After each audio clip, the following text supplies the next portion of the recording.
kasabong, naghahakot tayo para sa lilipatan nating manukan. Ito yung part 1, no? Part 1 ng ating vlog dito sa ating bagong SN Gustav Game Farm, mga kasabong.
Hawak mo yung ano.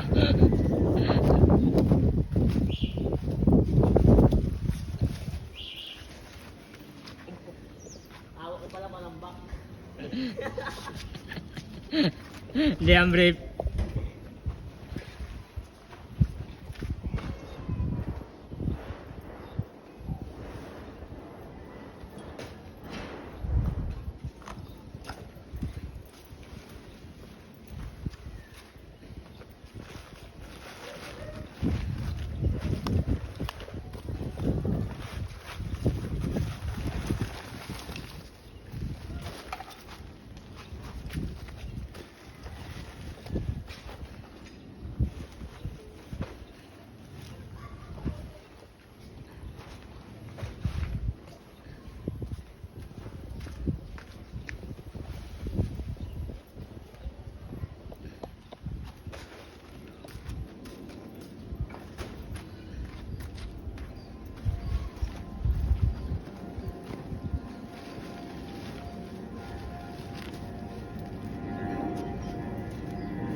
Pahinga lang konti.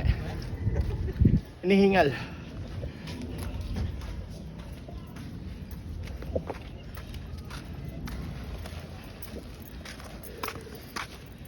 Malawak-lawak pa to, mga sabong. Dito muna tayo. Dito mo ako. Para maliliman lang ako.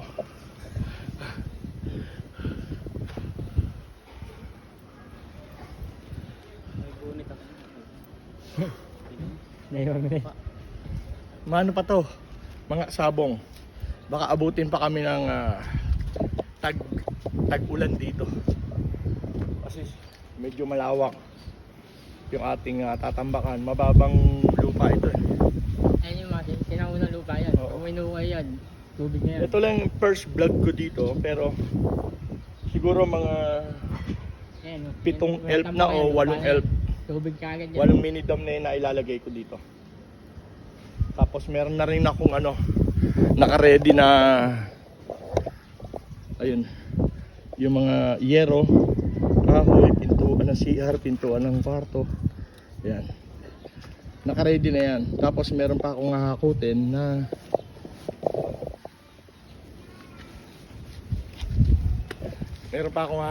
mga kahoy. Pinapasalansan ko lang na maayos sa binaklas na bahay para kahit pa paano medyo low budget ang presyo. Hindi na tayo bibili ng mga bago. Tingnan ko pa kung bibili pa tayo ng bakal, pero kung marami namang kahoy na lang gagawin ko. Kahoy tapos net ang flying pen. Mahalaga lang naman kulungan ng breeding, ruweda at saka CR natin para may masilungan sila. Hindi kasi yung naghahakot ay nagtatambak pala na truck, hindi po pwede ng Sunday. Sunday lang ako marami makakatulong ng mga kabrad ko dahil mga walang pasok. Ang problema naman, Sunday hindi pwede yung operator ng bako, payloader, yung driver ng ng truck available. Wala siya makukuhang palambak dahil nga hindi available yung driver ng operator ng bako at saka operator ng payloader. Kaya Monday to Saturday ang hakot, pero papetik-petik pa. Minsan wala, minsan meron. Tingnan natin, check natin kung magiging ilang part yung ating vlog dito sa pagde-develop ng ating bagong manukan, no?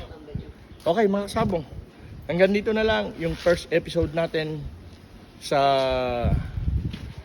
pagde-develop ng new SN Gustav Game Farm. Maraming salamat po. Mga kasabong, bago tayo magtapos, ipapakiusap ko lang sa inyo, sa mga bagong pasok dyan, at saka yung sa mga supporters ko sa aking subscriber, paki-follow naman, paki-support naman yung aking page na bago, yung SN Gustav Backyard, no? Paki-follow naman mga kasabong, kasi yung isa ko, yung SN Gustav Game Farm na restrict eh. Kaya gumawa tayo ng bago. Kaya pa-support naman mga kasabong. SN Gustav Backyard. Maraming salamat po at mag-iingat po tayo palagi. God bless us all. Long live po.